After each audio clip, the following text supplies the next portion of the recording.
The views expressed on the Warren and Bradley Show are not necessarily those held by the hosts, Warren and Bradley, nor those of the proprietors of the website, warrenandbradley.com. 5, 4, 3, 2, 1, fire!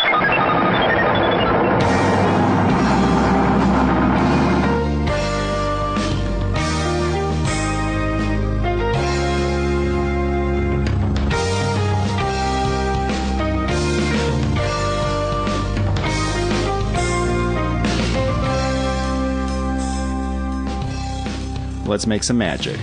It is magic time. Hello, and welcome once again to the Warren and Bradley Show. I am one of your hosts, Bradley Victor. I'm the other host, Warren. It is episode 34 of the Warren and Bradley Show. We are recording this podcast on July 15th, 2012. We are. You've never done that before. No. I don't know if people realize how far in advance we record the episodes. We used to record even farther in advance. Yeah, we used to do almost like a week and a half lead out. Yeah. Because I was always freaked out that we wouldn't get enough material, so I wanted to have like 2-episode buffer zone, or at least 1-episode buffer zone. We used to have a harder time talking. Well, yeah, I mean, people might not believe this, but at the beginning, we weren't quite as handy at podcasting. We would just ramble on, and then we just like stop for a while, and then there would be like periods where we would talk about things that were really boring. Awkward silence. Yeah, there was a lot of us just like talking about the minutia of our daily lives, which to us is interesting, but maybe not to anybody else. But now we are seasoned professionals. And basically anything we say is interesting and exciting. Mm-hmm. We're going to have an excellent show. Really? Well, yeah, it'll be a good show. I mean, don't build up the expectations too high. I don't want to build that too much, but it'll be okay. It'll be an okay show, and if it's better than that, you should be happy and pleased that we've exceeded your expectations. We're gonna have a "That's How Women Are." Oh, good. So we'll get to play the old Groupus McKay and the Rabble Rousers theme song. Oh, yeah. Everybody misses that when it's not around. We'll have a Street Freak of the Week. We'll also just have some inane conversations about strange things that we'll do decide that to too. discuss. Yes. Yeah. So let's get it right off the bat here. That didn't make any sense. Let's start right up. Have you been, Warren? What's been going on? I've been pretty good. Hanging out. Life's been going on. I'm annoyed this weekend because the weather has taken a turn. And it's kind of cloudy and showery. I know we started the last podcast talking about the weather. The heat wave. But now it's, there's like clouds again. And the clouds are back. And we had thunderstorms the other day, too. Yeah, that was exciting. But I get in my summer mode of wanting to swim all the time. Yeah. And when I can't swim, that's like a wasted day. Yeah, I was thinking it would be nice to go swimming. Kind of irritating. But we just can't. But I went downtown today. Everyone was complaining about the weather. You could just hear like snatches of conversations as people were going by. It was amusing to me. But also there was a lot of happy homosexuals running around downtown. Oh, Bellingham. that's right. I was by the parade. Oh, the parade was actually, you actually saw the parade happening? Yeah, I went to a local home shop there. Okay. With a girlfriend, was getting some sort of pie weight. What the hell is a pie weight? Okay, so this is apparently what you do. You make a pie, you make the dough, you make the crust, right? Yeah. And then you put it in there and you pre-bake it a little bit before you put the filling in. Right. You put this like I know weight. how to make a pie. Oh, really? But not about the weight. I don't know what the fuck that is. Well, you put the weights on the bottom of the pan, so so the dough crust doesn't like bubble rust up. up. Yeah, it doesn't bubble up. It keeps it flat. Interesting. So we got one of those, and I looked at a lot of like really fancy like homewares and stuff, and I was like, oh, these are all very nice things, all very expensive. But the parade was actually like going on as we walked up, so we walked along the side of the parade. This is the Bellingham Gay Pride Parade, which happens every year. Which I had never seen before, and it was pretty packed. See, I have mixed feelings about the Gay Pride Parade. I mean, the cause is fine, whatever. That's the kind of spirited support they have. I just hate all parades in general. Because I'm not a parade fan either. I'm usually not even aware that it's going to be happening, and so I go out to try to do the normal things that I would normally do, and suddenly there's throngs of people and roads are closed off, and I get really angry because... Well, it put me in mind of what's happened to you in the past with this parade, yes, I believe, right? We'll have to tell that little anecdote in a minute here, but let me bitch about parades a little bit more. Because when I lived in L.A. especially, there was the L.A. Pride, which would happen. L.A. Marathon would happen. Yes. There was also... for Halloween, they would shut down huge swaths of the city. And I would always be completely unaware that any of these events were happening. I would just be trying to live my life, going to work. I took public transportation, which in LA is rather rare. Yeah. Like most white people don't even know that there is a subway or buses. And if they did, they would avoid them at all costs. But I would be like, I mean, there was a bus strike in LA for months once. So I had to walk blocks. And it took me like 2.5 hours to get to work every day. And nobody else was even aware that a bus strike was going on. And I was just like, ugh, so angry. But anyway, they would shut down. There'd be the fucking LA Marathon. I lived in East Hollywood, and I needed to get to kind of West Hollywood, Beverly area to work. They would completely cut the city in half. It was impossible to get from where I was to the other part of the city by road. And if you tried to walk, there'd be all these barriers, cops everywhere. I'm like, this is a huge, major city. Yeah. This is the middle of the week. It wasn't on a weekend. Why are you shutting down the entire fucking city so some skinny assholes can run around for a few hours? It made no sense to me. Ugh. And then I feel kind of the same way about the parade, because granted, it's Bellingham. It's not like a huge hub of international commerce or anything like that. But just so people can be like, hey, we're gay, good for us, and run around through the city. Well, after we parked and we were going to the homeware shop, one of the intersections was blocked 'cause the parade was going by. Yeah. Then they left some gap in the parade, and then they let cars go by, and then the parade continued some more. No, that's good. So they're like staggering it so cars could keep going, even though there's no one driving around Bellingham on Sunday. That's also the problem with the parade, and something that I experienced several years back. Yes, this is right. Again, I was unaware that the parade was going on, and I was just going about my business. I did notice like people wearing rainbows all over the place, but I didn't put two and two together.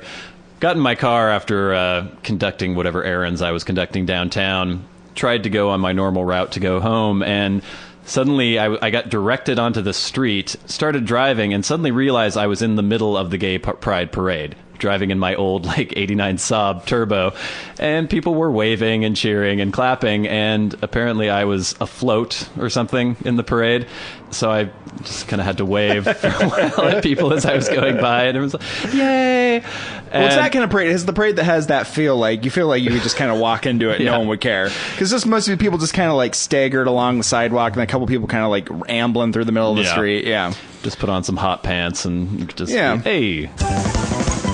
So, the past few weeks I've discussed how I've been trying to be nice. And we've heard several anecdotes where this has failed miserably. Yeah. And my attempts to reach out to my fellow human have usually resulted in me being insulted or in some way, slapped back.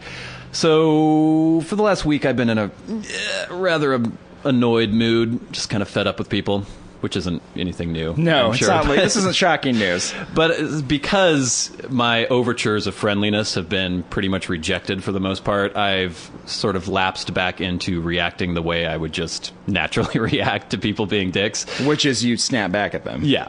Yeah. Which, if somebody's nice to me, I am nice to them. Yeah. If somebody's a dick to me for no reason, I'll call them on it, and then if they double down on the dickitude, then I will snap back at them and, try to put them in their place. The other day, I came out into my parking lot and was going to get in my car, and there was some dude in an SUV that was just filled with trash, and he was throwing it in the dumpster of our apartment building. Yeah. I knew he didn't live in our apartment building. I knew he was just some guy. It was like some weird Mercedes SUV. And he just had load after load of garbage that he was throwing in our dumpster. Now, technically, who the fuck cares? I don't pay for... Well, I mean, part of my rent goes towards garbage collection. But it's not going to raise your rent in any way. Not in fact, necessarily, this man's abusing the garbage And privileges. the fact, if the dumpster gets too full, I don't know. Is that really going to be that much of a problem? Probably not. But there was just something about the man that annoyed me. And he was very furtively, throwing this trash away. And so I approached him. It was like, throwing some garbage out, huh? Yeah. And he seemed kind of like, he was caught. But he was caught red-handed, right? Yeah, but he was going to try to play it off sort of thing. And I was like, yeah, I don't remember seeing you around here. Oh, God. Doing the whole, kind of passive-aggressive. Yeah. And he's like, oh, yeah? And so there was a split second where it looked like he was going to try to pretend that he lived there. That's what you would have done. Well, you would have come up with an elaborate story about how you live in 201D and then... I would not be trying to throw my trash in somebody else's dumpster for a start. So he decided that wasn't going to work. And so he was just like, yeah, throwing the trash away. And I was like, no, you're not. What? This isn't, you don't live here. This isn't your dumpster. Yeah. You don't throw your trash away here. What are you, the manager? Like, no, I'm not the manager. Get your trash out of that trash can and put it back in your car and get out of here. Jeez. I don't know why I was inspired to make an issue out of this, but I think I walk through life, things start irritating me, and in most cases, there's nothing you can do about it. But occasionally, there will be somebody who can just serve as the surrogate or the scapegoat for all the annoyance that I've been building up over weeks. And this guy just happened to be that guy. And so I just completely stonewalled him. I was like, no, I'm going to stand right here and I'm going to watch you take these trash bags, put them back in your SUV, and you're going to go somewhere else. You're going to go to the dump. You're going to go to wherever you live, and you're going to throw this trash away. And he was sort of nonplussed for a while. Like, he couldn't believe that I was actually telling him to do this. And then there was about a 30-second pause where he just stared at me and I stared at him. And he went and he started getting his trash bags out of the dumpster, put them back in his SUV, and drove off. And it made me think, this whole thing, it seems like people will almost do anything you tell them to do. Well, his problem was, he did the calculation, was he was in the wrong. Yes. And there was nowhere it could go but bad for him. And the fact that you were staying there like you weren't going to back down, it wasn't like he was eventually going to be able to throw the garbage away and leave in an easy and peaceful manner. Yeah, but what was I going to do to him, you know? You could have written his license plate down I and know, but called the police and all this stuff. You could have just made his life annoying. But I've had experiences like this before where it seems like human beings in general are just hardwired to obey. If somebody takes a strong stance and seems authoritative and tells somebody to do something, they very often will do it, just because they want to avoid confrontation or they want to avoid messiness. Yeah, it's the path of least resistance for them. And it's very interesting to me because I am so opposite to that. If anybody tells me to do something, you get defiant. I get automatically defiant. And it's not even, it's just the way if somebody asks me to do something and they do it in a proper way and there's a certain politeness and respect, that's one thing. But if somebody gives me an order, I automatically get my back up and I'm like, ugh. Even if it's something that's completely reasonable, I might not want to do it just because somebody told me to do something. Like a police officer telling you to like put down your gun or something? Or... Exactly. That's a very good example. So it's just interesting to me because if I really wanted to, I could probably tell people to do things. Yes. On a daily basis. And 9 times out of 10, they would probably obey me. This is the truth, in a sense, because this is why people start cults. Yeah. This is where your dictators eventually grow to power. Yeah. If you're audacious enough and you're willing to like manipulate people and tell people what to do and be more aggressive than other people, people will mostly just bend to it. Yeah, eventually. Yeah, people tend to defer to the person who seems to have the most confidence and the most determination. Like, if I am being decisive, people like to have decisions taken out of their hands, it seems like. But that's the way I function in my life, too. But, I mean, I just go the path of least resistance with people, and I just kind of, like, go along with it. You're pretty independently minded. But I'm extremely independent, but I also don't... if someone decides they need to do something or they need me to do something, blah, blah, blah, I just go along with it for the most part. But I also, like, have a certain point beyond which I won't. Right. And then I, like, will just snap. Well, and I think a lot of people do have, you know, like, you can't just go up to somebody and say, give me your money as a command, because... But you can put on an orange vest and go to one side of the street and tell everyone they have to be on the other side of the street. Oh, yeah. And then everyone will just go over there. Oh, yeah. No one will question you. Well, I've noticed that, too, in my job. When I'm doing something, I don't have any right to block a street. No. I don't have a permit or anything to do that. But if I just tell people, no, you can't go on the street, they obey me and they go somewhere else. Yeah. But I don't know. I was thinking about maybe using this in relation to dating. I think you could just go up to women and tell them that they had to date you, and they would probably obey you.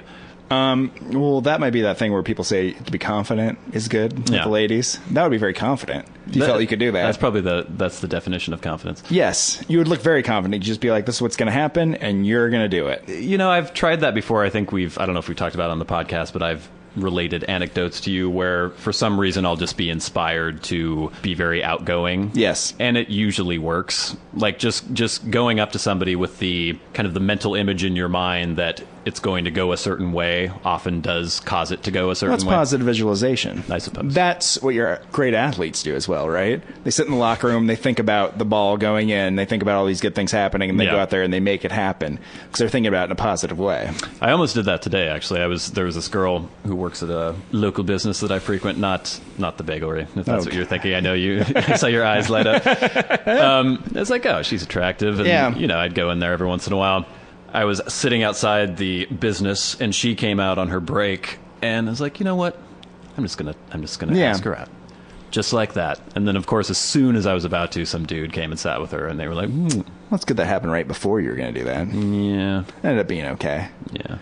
Yeah. Who's it with businesses? Who is this? I'm not gonna tell you. Pause the recording. Pause it. All right, let's get right into Celebrity Minute on the Warren and Bradley Show. Woo!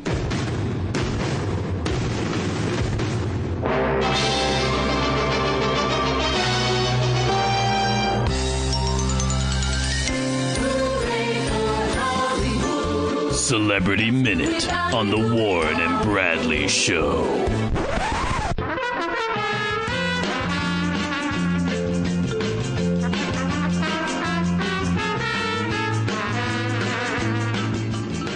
So another update on the Tom Cruise-Katie Holmes divorce. Apparently, they have reached a settlement in rather record time. It was only been a couple weeks since the separation was first. And I think it was sprung on him. I'm seeing now that it was sort of like he was caught off guard by this whole thing, too. So it wasn't like he had been preparing it for a long time. That's what seems to be the case. A lot has been made of the fact that Katie Holmes, Nicole Kidman, and Mimi Rogers were all 33 when they got divorced from Tom Cruise. Well, it's a weird coincidence. I don't know that is strange. If it is just a coincidence or not. Katie Holmes has been awarded primary custody, but Tom Cruise will still be able to visit Surrey and apparently will have a lot of access to her. Yeah. But apparently the settlement is extremely complicated, outlining things both Tom and Katie can and cannot do with Surrey.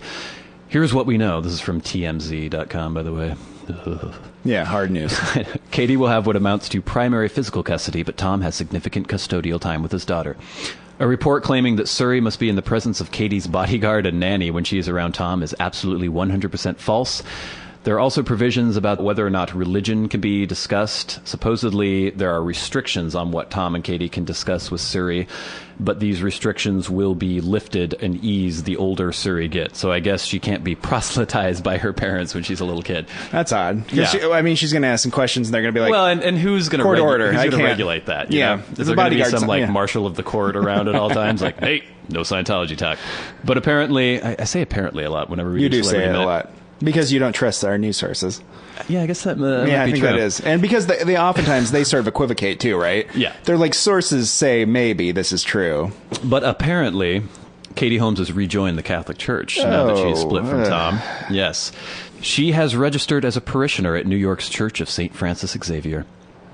She was a Catholic before marrying Tom Cruise, strayed from the church to dabble in Scientology, and now she is... I can't really imagine her being a really devout practicing Catholic. I can't imagine any celebrity being a devout practicing I can't Catholic. Imagine her allowing Siri with any of those priests. No, they only molest boys. They don't molest girls.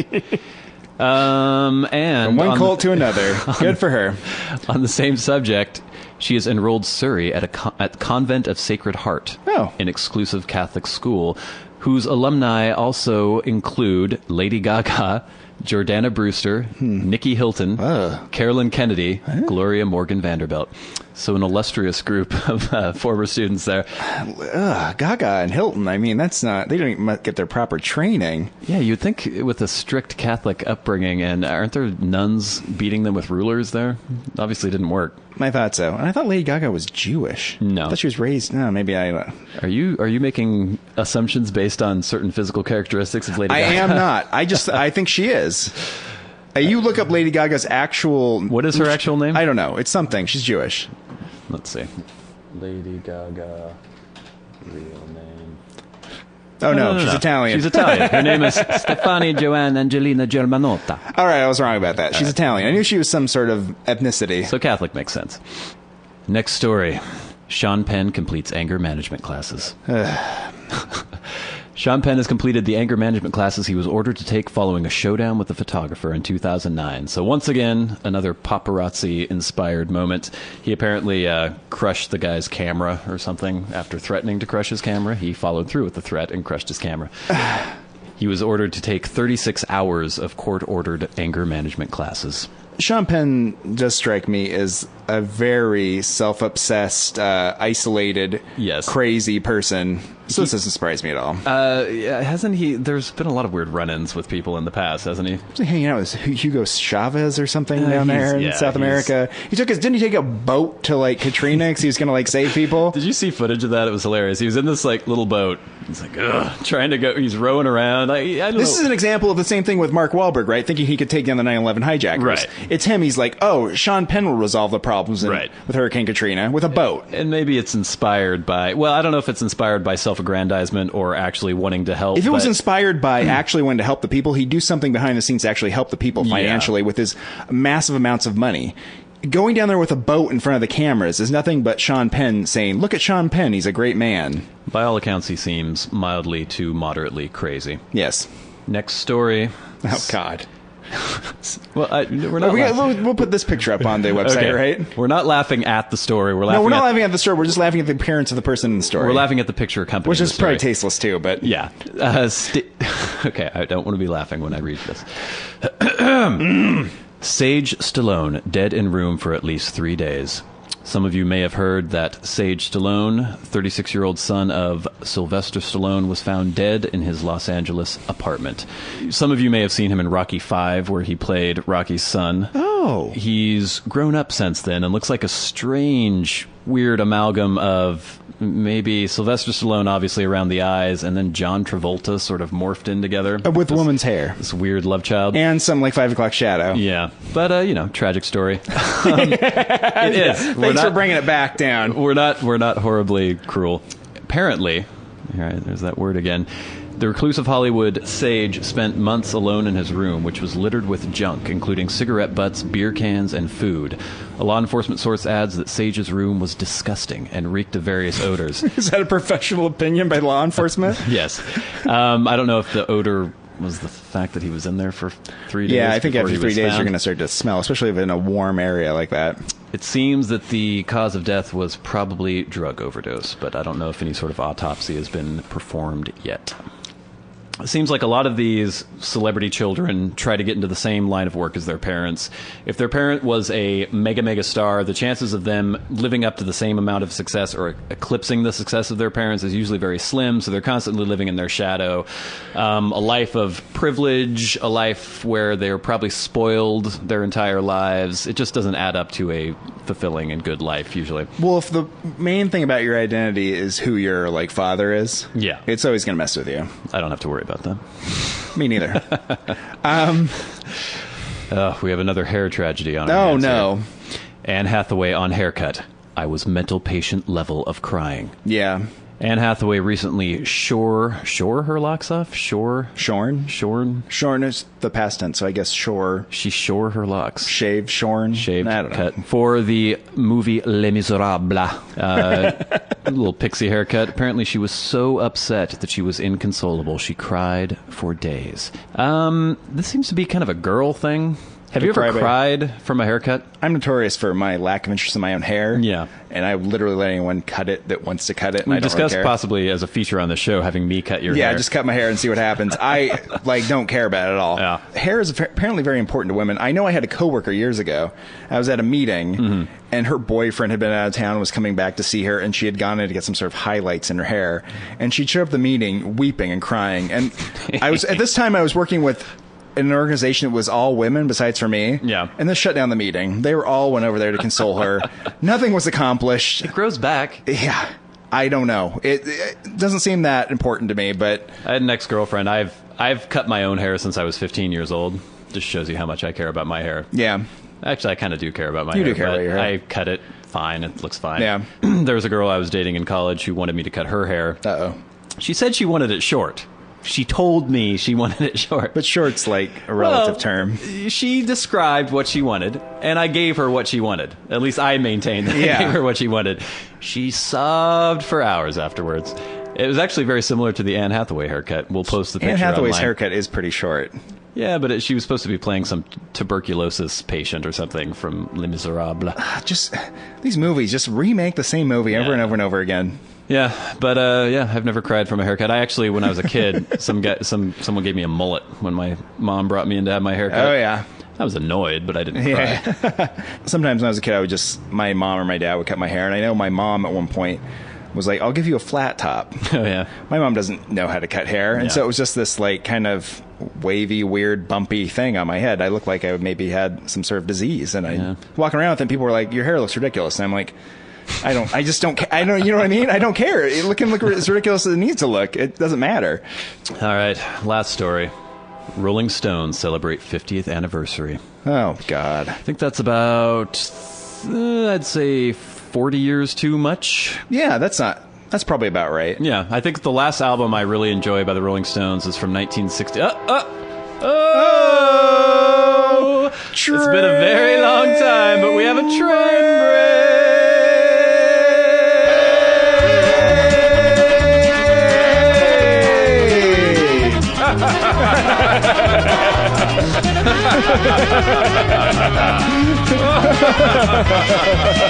You need to keep laughing. This is a train break. It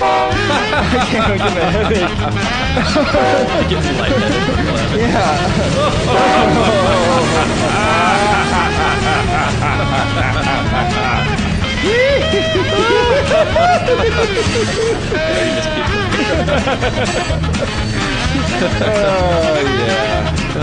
Wow. It's still going by. Okay. Yeah. That engine.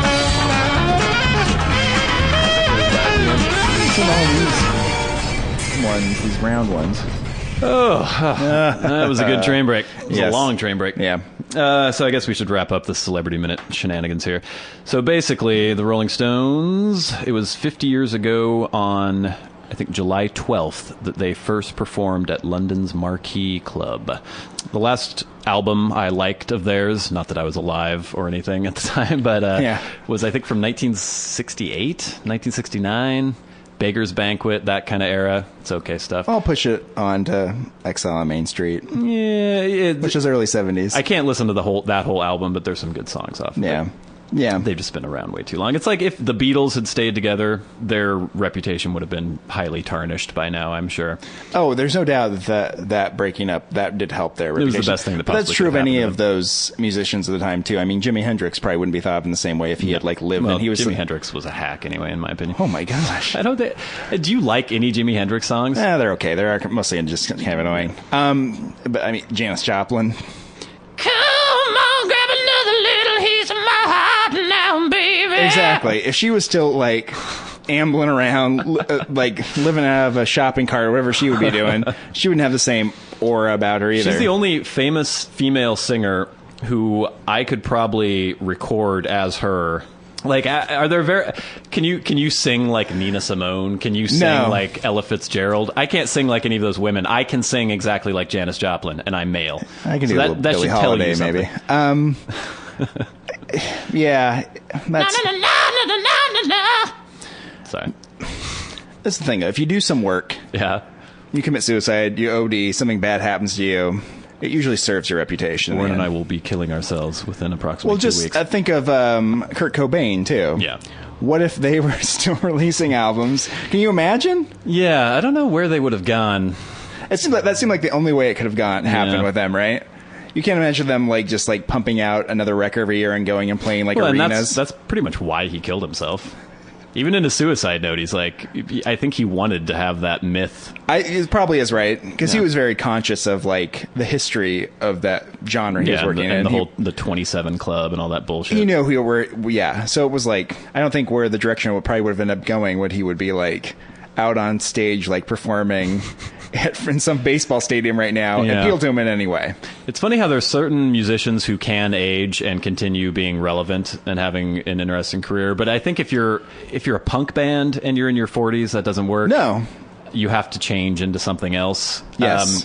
People like David Bowie, who was just kind of a chameleon in terms of style, he was fine, but there aren't a lot of people that can have that longevity and still be relevant and interesting. No, it's very challenging, and especially because usually with a lot of popular music, a lot of bands will produce that one record or two records and then they get it all out, and then there's nothing left, and all the energy's gone. So you have to, I guess you have to be exceptionally creative to keep coming up with things. Or you have to know when you should bow out, which hasn't happened yet to the Warren and Bradley show. No, it hasn't. And I'll say this about the Rolling Stones. If I was in the Rolling Stones and they were paying me millions and millions of dollars every year to keep doing this bullshit, I would keep doing it too. I don't mind the old rock stars performing their greatest hits going on tour. What bothered me is the fact that the Rolling Stones were still making new albums into the 80s, and they were horrible. But they keep making money. Yeah, no, they're fine. I'm not going to begrudge them that. So, Celebrity Minute with the train break, and now morphing into Music Minute on the Warren and Bradley show. We are telling you... I keep banging my microphone. We're having a lot of microphone issues today. I don't know what's going on. Sorry, there's going to be a lot of things are off kilter. I punched the mic already once. All right, so this has been Celebrity Minute on the Warren and Bradley show. It has. Fine.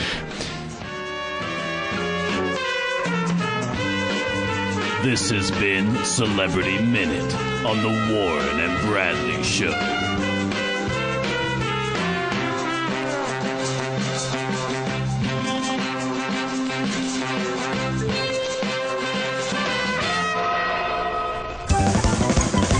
All right, then. After that excellent celebrity minute, let's get right into Street Freak of the Week. Let's do it. They wander the streets, scavenging for loose change and discarded cigarette butts. Spare $1. And give me a motherfucking cigarette. Ran out of gas ways back. Got any meth? You smoke weed, don't you? Good. I could use some change. They may be mentally unstable and deserving of our charity, but that doesn't mean they can't be selected as the Warren and Bradley Show Street Freak of the Week.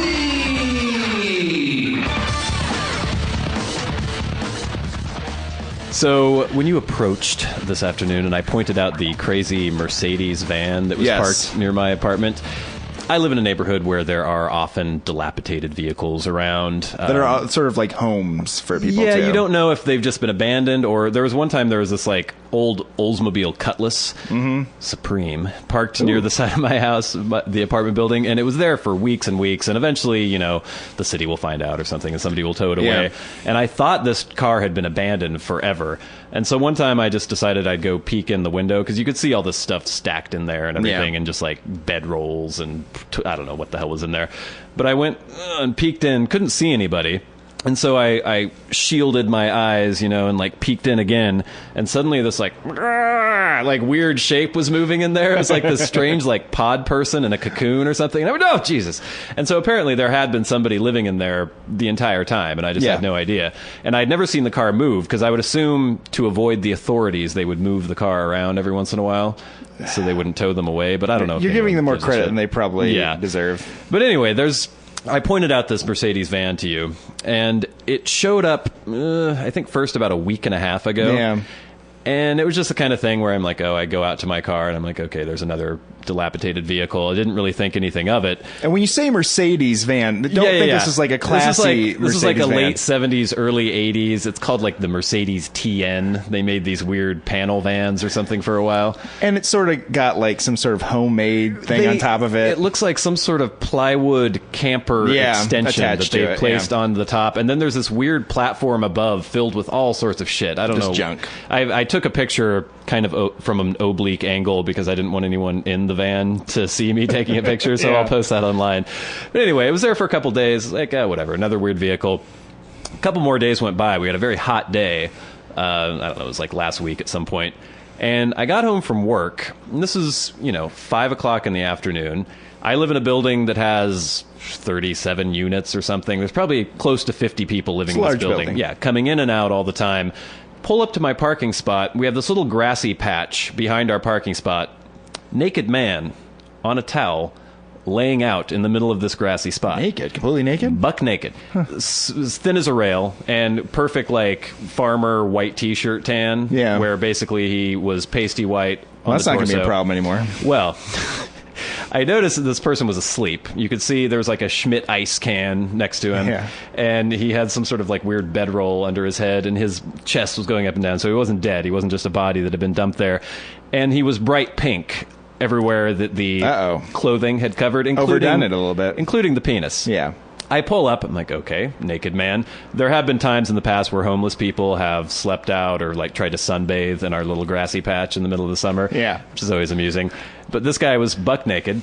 Obviously nobody said anything. Nobody told him to leave. Nobody harassed him. I slammed my door as I got out of my car, and he went and sort of jerked awake, looked at me, picked up his Schmidt ice can and was like, yeah. Gave me a nod and took a swig off the can. He sort of noticed that he was burnt very badly. He moved a little bit, and he sort of crossed his legs over and was like, "Ah, my prick!" and just screamed that his penis had been burnt horribly. Yeah. And then, this is the capper, though, he grabbed his belongings, ran up, and went into the van. Oh. Like, okay, so... That's like his yard where his van is. The story progresses through the week. I'm like, okay, there's at least one homeless guy living in this van and using my grassy knoll behind my apartment as like a little campsite or something. Next day, I come out. We have a little barbecue that one of the tenants has placed in the back there. He was frying up some hamburgers, had a white trashy wife and 2 little kids. sitting on these little benches in our backyard. And they were, they had the ketchup and the mayonnaise and the whole 9 yards. Really? He had like one of those little mini kegs that you can buy at the store. He was sucking off of that. They were having a good old time, little cookout in the backyard. It was like a white trash family, like a caricature of a white trash family from, I don't know, the panhandle of Florida or something, had been transplanted, and they decided that their vacation, maybe the van is normally parked under an overpass or something most of the time, and so to get away from it all, to be homeless somewhere else, they decided to come to the little RV park. They are doing vacation things, right? He's sunbathing. He's they're sunbathing. Having a barbecue. They're having a cookout. Yeah. It was like, okay, so they're on vacation in my yard. Yeah. And then I think maybe 2 days later, I was coming home from the bars, and I took the back way. I was walking. Well, I don't need to get into the geography, but anyway, my path took me near the vehicle. Now, keep in mind, this is a relatively small van, not intended for human habitation originally. No. There are already 2 children that I've seen, so I know these kids must be in the van at some point. But the van was a-rockin'. Oh. Really, really a-rockin'. That's not good. And I could hear the noises coming from inside the van. And that was the guy, and then was the woman, I'm assuming, or maybe the roles were reversed. Did you hear the children crying? Did not hear the children crying. I'm assuming that they just put them in a cubby hole or something when they don't have any use for them. What is this? They're on vacation? It does seem that way, doesn't it? If you're homeless, how do you take a vacation? Because I'm assuming they live in this thing. Maybe it is. Maybe they live in an actual trailer park somewhere within a different actual trailer, and they have this like mobile home that they take, and they go to someone's yard of an apartment building for like a week and hang out and have a vacation, and go back to the trailer. I don't know park. if I'd even give them that much credit, though. The idea that they would actually own a home, or at least like a double wide, I don't know if I'd go that far. Yeah, I guess it's true. If you do have some sort of like home ownership or some sort of like place where you live most of the time, where you actually pay rent or pay a mortgage, it's unlikely that you would just pull up to a street corner and start hanging out somebody's yard. The other day I went out in there, I noticed it was finally gone, and I don't know if they were evicted from the premises. Back to work. Back to...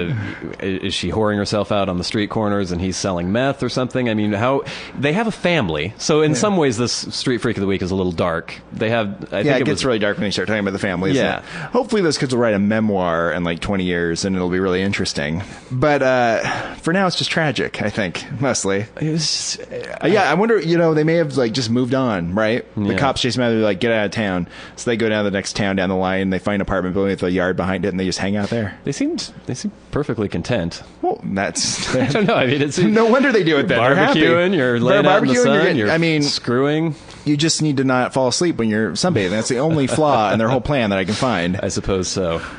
So, I mean, I guess I didn't really even have any interaction with him other than he gave me the nod when he was naked and drinking his Schmidt Ice. Yeah. And I heard the love-making. It's really the Ward Cleaver of the homeless population, isn't he? I mean, I guess for most homeless people, they kind of had it together. They had a routine. That's the weird thing, right? It's relative to the people that live at the Mission over there.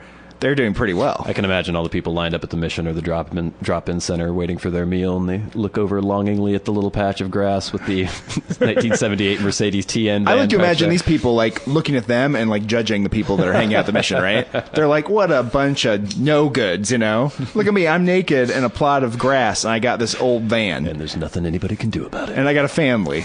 Yeah. I'm a success. They were working on some more, too. So, congratulations... I don't know, vacationing white trash homeless family who looks as though they've been transplanted from the Florida Panhandle and likes to camp out in the patch of grass behind my apartment building. You've been selected as the Warren and Bradley Show Street Freaks of the Week. Good luck, kids.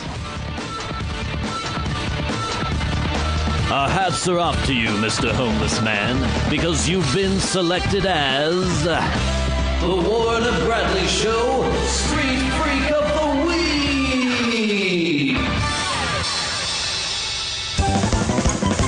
And we're back. Now, I know that there's been a lot of me talking in this episode, but I feel as though I would be remiss if I did not mention that we've had a missive from our good friends, Groupus McKay and the Rabble-Rousers. They wanted to tell us that they're going to be performing a show at the Rusty Spur Saloon in Scottsdale, Arizona. That's at 7245 East Main Street, Scottsdale, on Saturday the 21st, with special guest Las Salchichas Cojeal. Now, this show is a benefit for something that's very close to Groupus's heart, maybe to yours as well, I don't know. It's for male erectile dysfunction. So it is $5 at the door, but all the proceeds go to help men. It's for an important cause. Yes. Yeah. So speaking of Groupus McKay and the Rabble Rousers, I think we should do a little That's How Women Are. Let's do it.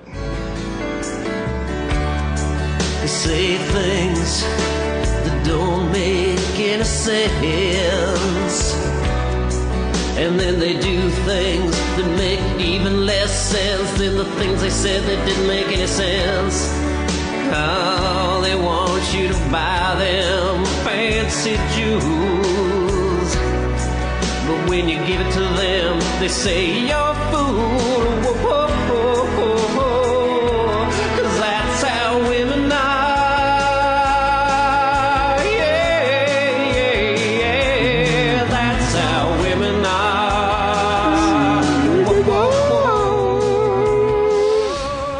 So as I may or may not have mentioned, I can't even remember anymore what I spoke about 30 minutes ago, but I went out last weekend and it was all right. I went to a show, met a couple friends, but I kept getting struck over and over again through the night. Not literally, figuratively. And yeah, I would leave at that point if I kept getting struck during the night. I kept noticing these little cliques of girls. And, girls always hang out together. It seems like very rarely will one girl go out alone to go see a show where guys may do that.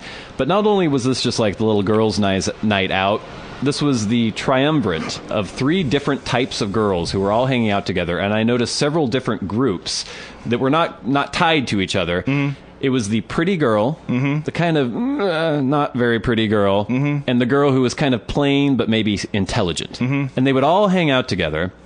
And I was starting to notice this. I got my little anthropologist hat on, and started noticing all the strange interactions that they would have. And I started trying to. I guess I've thought of this question before, like why do I see these archetypes hanging out together? And I don't know. Have you noticed this before too? I'm not just imagining this. No. I think we've been out noticing this before in the past. Yeah. And so I tried to think, what is each member of this group getting out of this arrangement? Because the pretty girl is hanging out with girls who I'm sure she thinks she's much better looking than. So what is she getting? The girl is hanging out with the pretty girl, and it's kind of above her social station, if you want to think about it in terms of looks. And then the kind of plain but intelligent girl seems very irritated by the pretty girl, but she's still hanging out with the pretty girl. And usually the pretty girl gets completely drunk, and the other 2 girls have to take care of the pretty girl. Yeah. So basically, the only thing I think they get out of it is access to attractive males. Because they're trying to talk to the pretty girl. They're trying to talk to the pretty girl. Yeah, I can see that. But what does the pretty girl get out of it? She looks better by association. She's in a group of girls, and they're like, oh, who's the pretty girl in this group? Well, it's obviously that girl. This is true. She also gets 2 girls who are grateful to hang out with her because they get to mix in social circles that they would not normally get to mix in. Yeah. And so they will take care of her when she gets, fall on her face drunk and make sure that somebody doesn't take her home and gang rape her. Yeah. So that's their responsibility they get for hanging out with her. It's a symbiotic, sort of parasitic relationship. Yeah. But it seems to work out perfectly. Well, I think everyone's getting what they need out of that, right? Yeah. Because I was talking to one of the pretty girls. You're friendly to the other girls, and I'm friendly to everyone anyway. Yeah, sure. It's not like, no. It's not like if you're somebody friendly to the other girls, but you're really friendly to the pretty girl. It's not just surface friendliness either. Like I'm a personable, folksy kind of guy. Yeah, you say when that I about talk yourself, to people, yeah. But I might make a little more of an effort if there's somebody I'm attracted to. Yeah. And so I was speaking to this one girl. She kept running around, going up, getting drinks. Yeah. Oh, you, and blah, blah, blah. And so I ended up talking to these 2 other girls, and I had this whole thought in my mind, like, this is this group, what are they getting? And so I started not tweaking them necessarily, but sort of like, oh, so are you good friends? Trying to ask Get some to the questions. roots of a relationship. Yeah. And one of them, the one who wasn't very attractive, she seemed very embittered by the whole thing. I think maybe she'd been doing this for a while, and she realized that just being in proximity to somebody who boys pay attention to doesn't mean that any of that's going to rub off on her. Well, I can see how that would make sense because I mean, if you're like the non-pretty girl and the pretty girl's there and all she says are vacuous, stupid things, just spastic, ridiculous things, and she gets all the attention all the time, regardless of her behavior. That would piss me off, too. Oh, yeah, you can be the most charming person in the world and it doesn't matter. Yeah. That would lead to bitterness eventually. I can see that. Yeah, and so I wonder, like, how long these relationships last until she has to find new non-attractive people to hang out with. And is the pretty girl even conscious of this?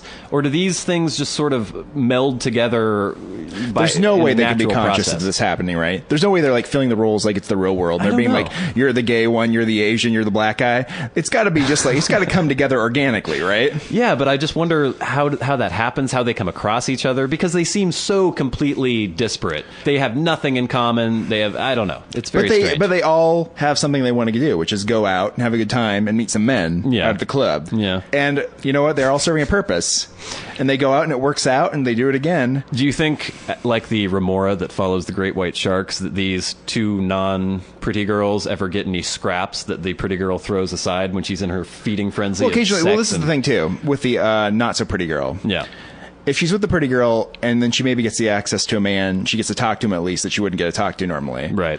I mean, at least she's getting some FaceTime with him. It's better than nothing. She has a chance then. I see what you're saying, but then at the same time, I mean, I've only been to a strip club once in my life. Yeah. But I found that to be one of the most irritating experiences ever, because the only other times I've seen naked women and I've been in the same room as a naked woman, I had sex with those women. Yeah. And if there's somebody gyrating their boobulars right in front of me and I can't touch them or do anything to them, that's, to me, irritating. What I'm saying is that it might work out for them sometimes. Maybe. Maybe not as often as with the pretty girl. The pretty girl, it works out all the time. This girl, the less attractive girl, may be like... Maybe once in a while, maybe she gets one, ends up liking her, and before you know it, because there might be the dynamic too. There's the guy. Wolfpack is out on the prowl. Yeah, there's Wolfpack out on the prowl, and there's always like a dynamic in the guys too, right? There might be the weaker, weirder one. Maybe. And the weaker, weirder one might go for the less attractive, kind of weirder girl, and next thing you know. Or maybe there's a couple guys who are both trying to get on the attractive girl. They go back to their, I don't know, they go back, they have some drinks somewhere at somebody's apartment. One of them passes out. Yeah. And then the unattractive girl can have her way with him. Yeah, I don't think that's what they're thinking. You're thinking more like a male, I think, at this point, a predatory male. But I can see why the pretty girl probably wouldn't want to, like, just hang out with a series of pretty girls, though, right? Well, yeah, because they're always in competition with each other. They're in competition with each other. And the thing is, if you're the pretty girl and you're hanging out with less pretty girls, you're definitely the pretty girl, right? Right. If you're the pretty girl and you're hanging out with a bunch of other pretty girls, maybe you're number 3 in that group. And you're suddenly the less attractive girl. You're suddenly the not so hot girl. That's interesting, because I've definitely noticed grades of these groups. Like, there'll be the breathtakingly pretty girl with two girls who are actually pretty attractive, but she is so much more attractive than them that they pale in comparison. And in another group, maybe the less attractive girl in that group could be the hottest girl in a group if the other two girls were less attractive. There's nothing worse than running into the one who thinks she's the pretty girl. She's not really very good looking at all, but she's with two women who are just completely unattractive, and she acts like the pretty girl. Because she is the pretty girl in that situation. Not to me. Well, not to you. No. But you know what I mean? She's the pretty girl relative to the other girls around. Right. I remember when I was in high school and being in like a high school class, I think it was in shop or something, and maybe there was like one girl in the class, not an attractive girl at all. You spend enough time just around one girl, suddenly that girl starts to look better. You know, everyone talks about that, like, fisherman up in Alaska or something, and some toothless hag journeys on up there, and everyone's like, oh my God. Like, I don't care how long I have been without female attention. I'm sorry. It's not, it's not necessarily a toothless hag, you know, it's just maybe a less attractive girl. It was in high school, I guess. It has to do, too, with, like, with food, too. I mean, if you have a bunch of food around all the time, you're a little bit more picky. If you're starving, you'll just take what you can get. Yeah, but I don't equate... And your body likes it, and you want it. Right. Even more than you want the good thing when it's always around. So I'm just thinking, you know, you're saying that there's the same dynamic or a similar dynamic with groups of guys, but it's not quite the same, because I don't think men are as aware of each other's attractiveness to women as women are aware of their attractiveness to men. No. It seems like they're always measuring each other against each other. And with us, like, I guess if somebody sat me down and was like, who's the most attractive male who you hang out with, I could maybe think about it for a while. Say it was Warren. Yeah, well, yeah, that goes without saying. Thank you. I could maybe think about it for a while and come up with a name, but it wouldn't necessarily be what any women would agree with. Like, I don't know. We don't think about that very much.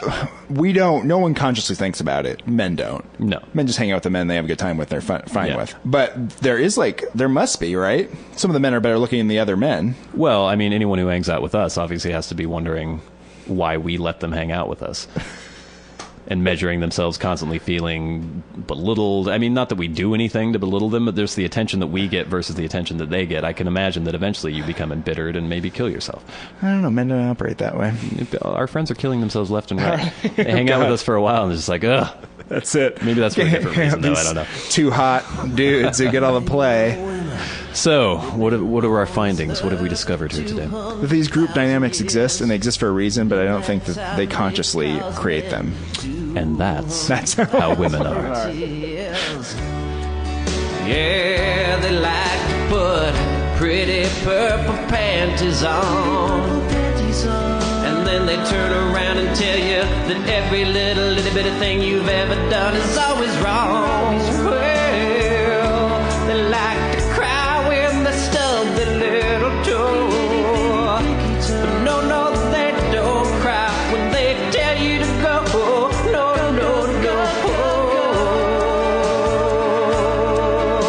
Yeah, that's how women are. Yeah, I'm talking about how women are. Whoa, women are. Yeah, women are. That's how women are.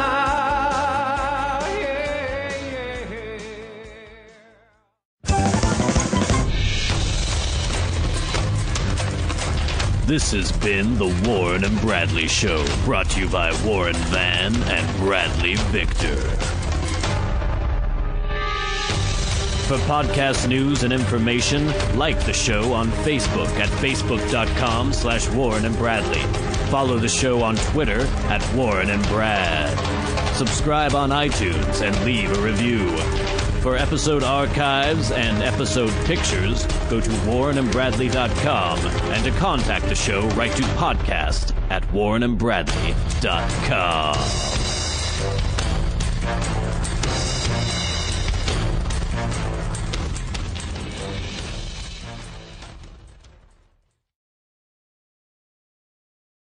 The views expressed on the Warren and Bradley Show are not necessarily those held by the hosts, Warren and Bradley, nor those of the proprietors of the website, warrenandbradley.com. 5, 4, 3, 2, 1, fire!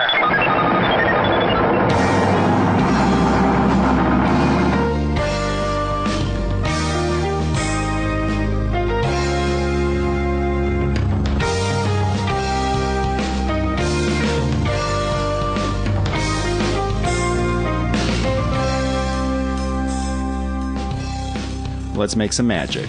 It is magic time. Hello, and welcome once again to the Warren and Bradley Show. I am one of your hosts, Bradley Victor. I'm the other host, Warren. It is episode 34 of the Warren and Bradley Show. We are recording this podcast on July 15th, 2012. We are. You've never done that before. No. I don't know if people realize how far in advance we record the episodes. We used to record even farther in advance. Yeah, we used to do almost like a week and a half lead out. Yeah. Because I was always freaked out that we wouldn't get enough material, so I wanted to have like 2-episode buffer zone, or at least 1-episode buffer zone. We used to have a harder time talking. Well, yeah, I mean, people might not believe this, but at the beginning, we weren't quite as handy at podcasting. We would just ramble on, and then we just like stop for a while, and then there would be like periods where we would talk about things that were really boring. Awkward silence. Yeah, there was a lot of us just like talking about the minutia of our daily lives, which to us is interesting, but maybe not to anybody else. But now we are seasoned professionals. And basically anything we say is interesting and exciting. Mm-hmm. We're going to have an excellent show. Really? Well, yeah, it'll be a good show. I mean, don't build up the expectations too high. I don't want to build that too much. Gay Pride Parade, which happens every year. Which I had never seen before. And it was pretty packed. See, I have mixed feelings about the Gay Pride Parade. I mean, the cause is fine, whatever. That's the kind of spirited support they like. I just hate all parades in general. Because I'm not a parade fan either. I'm usually not even aware that it's going to be happening, and so I go out to try to do the normal things that I would normally do, and suddenly there's throngs of people and roads are closed off, and I get really angry because... Well, it put me in mind of what's happened to you in the past with this parade, yes, I believe, right? We'll have to tell that little anecdote in a minute here, but let me bitch about parades a little bit more. Because when I lived in L.A. especially, there was the L.A. Pride, which would happen. L.A. Marathon would happen. Yes. There was also, for Halloween, they would shut down huge swaths of the city. And I would always be completely unaware that any of these events were happening. I would just be trying to live my life, going to work. I took public transportation, which in LA is rather rare. Yeah. Like most white people don't even know that there is a subway or buses. And if they did, they would avoid them at all costs. But I would be like, I mean, there was a bus strike in LA for months once. So I had to walk blocks. And it took me like 2.5 hours to get to work every day. And nobody else was even aware that a bus strike was going on. And I was just like, ugh, so angry. But anyway, they would shut down. There'd be the fucking LA Marathon.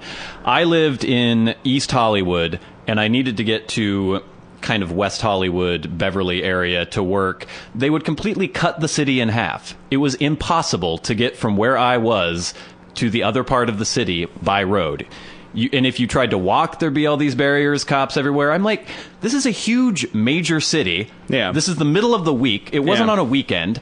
Why are you shutting down the entire fucking city so some skinny assholes can run around for a few hours? It made no sense to me. Ugh. And then I feel kind of the same way about that. It'll be okay. It'll be an okay show. And if it's better than that, you should be happy and pleased that Yeah. we've exceeded your expectations. We're going to have a That's How Women Are. Oh, good. So we'll get to play the old Groupus McKay and the Rabble Rousers theme song. I know Oh, everybody yeah. misses that when it's not around. We'll have a Street Freak of the Week. We'll also just have some inane conversations about strange things that We'll do decide that to too, discuss. yes. Yeah. So let's get it right off the bat here. That didn't make any sense. Let's start right up. Have you been, Warren? What's been going on? I've been pretty good. Hanging out. Life's been going on. I'm annoyed this weekend because the weather has taken a turn. And Yes. It's kind of cloudy and I know showery. we started the last podcast talking about the weather. The heat wave. But now it's, there's like clouds again. And the clouds are back. And we had thunderstorms the other day, too. Yeah, that was exciting. But I get in my summer mode of wanting to swim all the time. Yeah. And when I can't swim, that's like, a wasted day. Yeah, I was thinking it would be nice to go It's kind of swimming. irritating. But we just can't. But I went downtown today. Everyone was complaining about the weather. You could just hear like snatches of conversations Yeah. as people were going by. It was amusing to me. But also there was a lot of happy homosexuals running around downtown. Oh, Bellingham. that's right. I was by the parade. Oh, the I parade was forgot about actually, this. you actually saw the parade happening? Yeah, I went to a local home shop there. Okay. With a girlfriend, was getting some sort of pie weight. Which the hell is a pie Okay, weight? so this is apparently what you do. You make a pie, you make the dough, you make the crust, right? Yeah. And then you put it in there and you pre-bake it a little bit before you put the filling in. Right. You put this like I know weight. how to make a pie, Warren. Oh, really? But Well, not maybe about the weight. I don't know what Well, the fuck that is. you put the weights on the bottom of the pan, so So the crust dough doesn't doesn't like bubble rust up. up. Yeah, it doesn't bubble up. It keeps it flat. Interesting. So we got one of those, and I looked at a lot of like really fancy like homewares and stuff, and I was like, oh, these are all very nice things, all Yeah. very expensive. But the parade was actually like going on as we walked up, so we walked along the side of the parade. This is the Bellingham. My overtures of friendliness have been pretty much rejected for the most part. I've sort of lapsed back into reacting the way I would just naturally react to people being dicks. Which is you snap back at them. Yeah.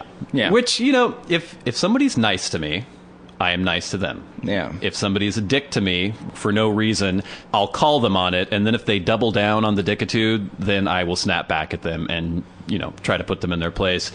The other day, I came out into my parking lot and was going to get in my car, and there was some dude in an SUV that was just filled with trash, and he was throwing it in the dumpster of our apartment building. Yeah. I knew he didn't live in our apartment Yeah. building. I knew he was just some guy. It was like some weird Mercedes SUV.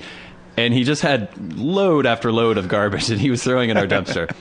Now, technically, who the fuck cares? I Yeah. don't pay for... Well, I mean, part of my rent goes towards garbage collection. But it's not going to raise your rent in any way. Not in fact, this necessarily, man's no. abusing the garbage privileges. And the fact, if the dumpster gets too full, I don't know. Is that really going to be that much of a problem? Probably not. But there was just something about the man that annoyed me. And he was very furtively, throwing this trash away. And so I approached him. It was like, throwing some garbage out, huh?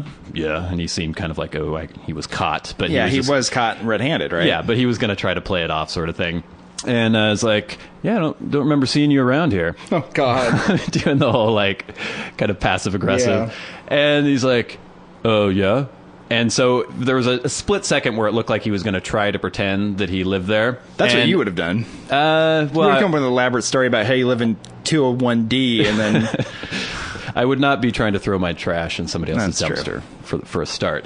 So he decided that wasn't going to work, and so he was just like, yeah, the parade. Because, granted, it's Bellingham. It's not like a huge hub of international commerce or anything like that, but just so people can be like, hey, we're gay, good for us, and run around through the city. Well, after we parked and we were going to the homeware shop, one of the intersections was blocked because the parade was going by. Yeah. Then they left some gap in the parade, and then they let cars go by, and then the parade continued some more. No, that's good. So they're like staggering it so cars could keep going, even though there's no one driving around Bellingham on Sunday. That's also the problem with the parade, and something that I experienced several years back. Yes, this is right. Again, I was unaware that the parade was going on, and I was just going about my business.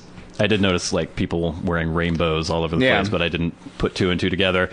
Got in my car after conducting whatever errands I was conducting downtown, tried to go on my normal route to go home, and suddenly I got directed onto the street, started driving, and suddenly realized I was in the middle of the Gay Pride Parade, driving in my old, like, 89 Saab Turbo, and people were waving and cheering and clapping, and apparently I was afloat or something in the parade, so I just kind of had to wave for a while at people as I was going by, and it was like, yay! Well, it's that kind of parade. It's the parade that has that feel like you could just kind of walk into it and no one would care. Because just most of the people just kind of like staggered along the sidewalk, and a couple people kind of like ambling through the middle of the street. Yeah. Just put on some hot pants and just, hey. So, the past few weeks I've discussed how I've been trying to be nice. And we've heard several anecdotes where this has failed miserably. Yeah. And my attempts to reach out to my fellow human have usually resulted in me being insulted or in some way, slapped back. So for the last week, I've been in a rather annoyed mood, just kind of fed up with people, which isn't anything new. No, I'm it's sure. not like this isn't shocking news. But it's because